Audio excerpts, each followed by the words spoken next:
Good evening everyone. In this video we are going to discuss about hydraulic motors. Okay, so already people know that rotary actuator also we can call it as a hydraulic motors. So here what are all the things we are going to discuss means that is the gear motors, van motors and piston motors. In the gear motors we are going to discuss about external gear and internal gear and motor.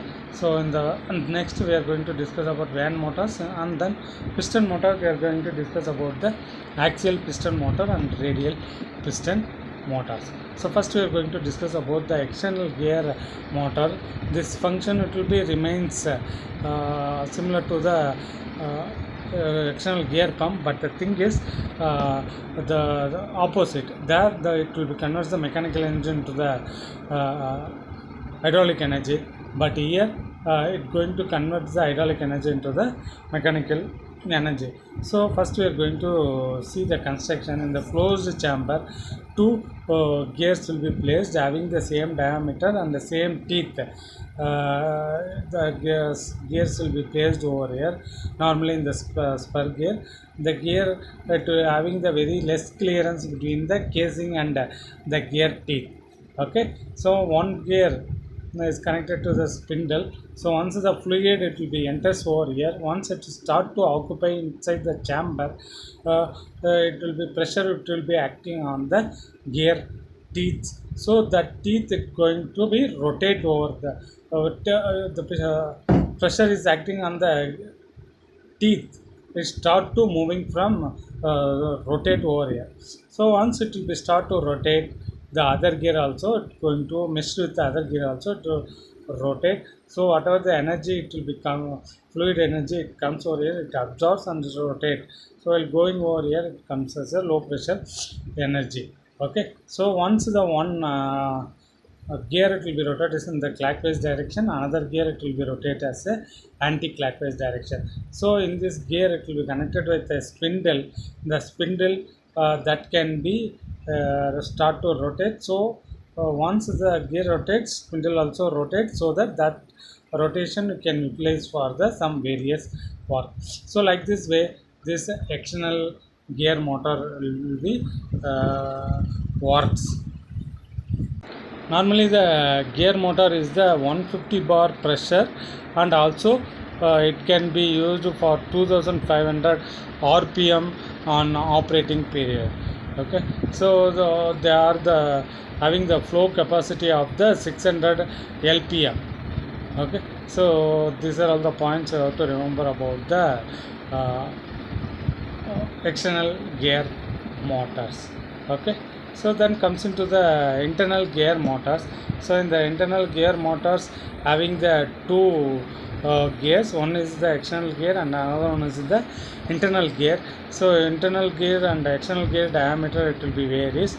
Okay, so and also teeth also it almost is different from the both internal and external gear motors.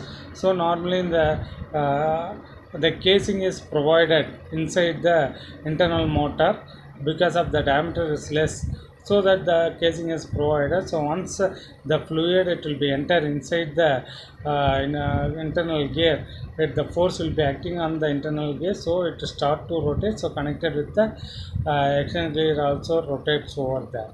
Okay, so in the internal and external gear will be eccentrically, it will be yeah, maintaining the eccentricity over there. So once the fluid comes over here, so the in the external internal gear it may going to uh, uh, work on that, or the forces it will going to act on the internal teeth. So it tries to push, so connected with the external gear also rotate.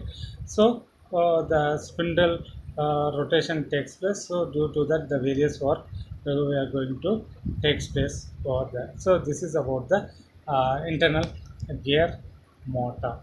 Okay, so then comes into the van motors. Okay, so it consists of the circular chamber in which the eccentric rotor with the sliding vanes and the slots is provided on the rotor over here. The rotor is placed eccentrically with the housing. So the fluid enters from the inlet port.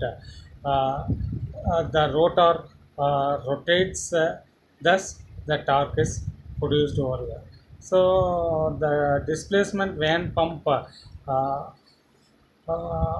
the displacement van hydraulic motor is a function of eccentricity. So the radial load on the shaft bearing of an unbalanced van meter also the large because of all its inlet pressure is on one side of the rotor over here. Okay, so here in the van motor, the radial bearing load problems is eliminated in the design by using the double lobed ring with the diametrically opposite force slide force over there. Okay, then comes into the we are going to discuss about the piston motors. So in the piston motors are the most like their pumps counterparts and incorporate only minor changes to affect the conversion. So this piston motor is classified into two types. One is the axial piston motor, another one is the radial piston motor. For the axial piston motor, we are going to see about the bent axis piston motor over here. It will be shown over in this figure. So here the inlet port is there, outlet port it will comes over here. So here it will be showing as the fluid carried in the cylinder outlet and forced out in the piston pushed block in the shaft flange and cylinder block and piston thrust and the shaft flange and the shaft is going to be shown over here. So this is the shaft. It will be transmits the power from here to other various works over here. So normally the spindle or shaft it may be used over here. Okay, so in the bent axis motor, it develops the torque due to the pressure acting on the reciprocating piston.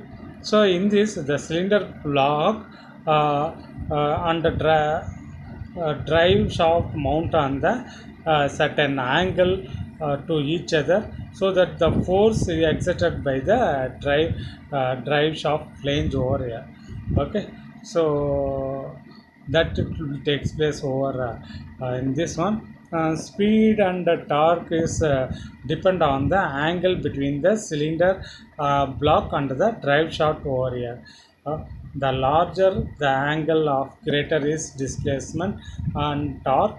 The result is small speed. This angle varies from 7.5 degree to 30 degree. So this piston motor is available in two types, that is the fixed displacement and variable displacement type. It will be available over here.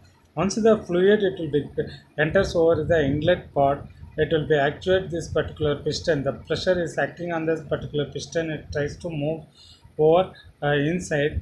So once it will be goes over here. So normally this outlet port it comes over here. So once the pressure it will be moves over here, this will be changes. So then the outlet via the outlet it will becomes over. Okay, so like this way this uh, bent axis piston motor it will be works over there.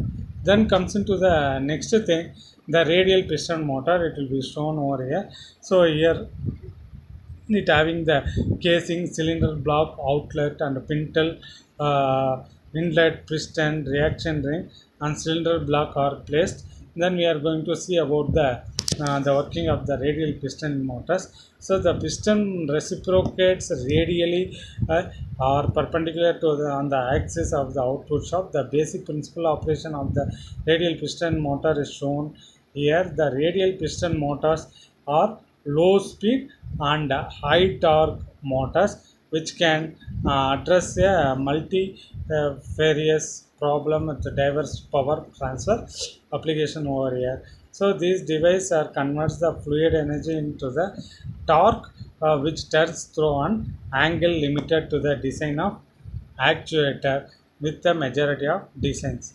The angle rotation is limited to 360 degree, although possibly considerable exceed this when using the piston operated actuator.